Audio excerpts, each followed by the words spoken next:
जय श्री कृष्णा, जय श्री राम। जितने भी हमारे सनातनी भाई हैं, आज हम श्रीमद् भगवत गीता से बहुत महत्वपूर्ण जानकारी आप लोगों को बताएंगे।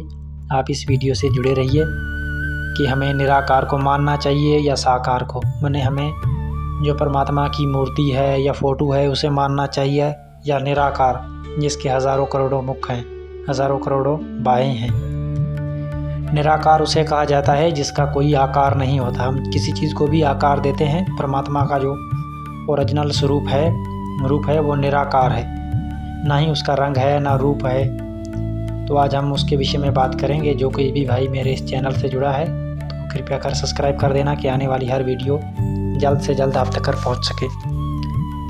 तो ये श्रीमद् भगवत गीता है, अध्याय 12, श्लोक नंबर 5।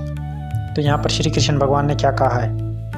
भावार्थ: उन सच्चिदानंद घन ब्रह्म आस्तिक चित्त वालों में साधन में परिश्रम विशेष है, क्योंकि देह अभिमानियों द्वारा अभिषेक गति दुखों से प्राप्त होती है। तो अब हम इस श्लोक का आप लोगों को तोड़ करके बताएंगे, इसका मतलब बताएंगे कि इस श्लोक का मतलब क्या बनता है और श्री कृष्ण भगवान हमें क्या समझाना चाहते हैं। तो श्री कृष्ण भगवान ने स्पष्ट कर दिया यहाँ पर कि उन सच्चिदानंद घन ब्रह्म में आस्तिक चित्त वालों के साधन में परिश्रम विशेष है।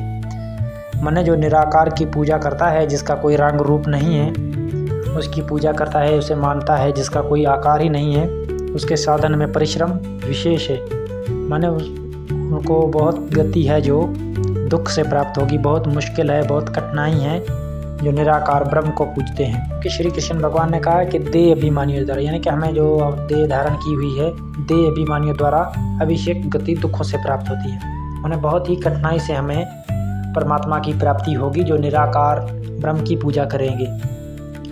यानी कि जब परमात्मा का कोई रूप नहीं है, कोई तस्वीर नहीं है, जो फ़ोटो नहीं है, तो हमें पता ही नहीं है कि हम कैसे परमात्मा की पूजा करें, परमात्मा कैसा है हमें पता ही नहीं है। इसीलिए श्री कृष्ण भगवान ने इस श्लोक में अपनी साकार पूजा करने को कहा है कि मेरी साकार पूजा करो, यानी कि जैसे मूर्ति वगैरह होगी या फ़ोटो वगैरह होगी, क्योंकि ये श्रीमद् भगवत गीता कह रही है कि हमें साकार की पूजा करनी चाहिए, जिसका रंग रूप है, फ़ोटो है या मूर्ति वगैरह है। तो हमें मूर्ति की पूजा करनी चाहिए जो हमारे लिए आसान हो, और फ़ोटो की पूजा करना चाहिए, यानी कि फ़ोटो में सिर्फ एक परमात्मा की हमने भावना देखनी है कि परमात्मा ऐसा है।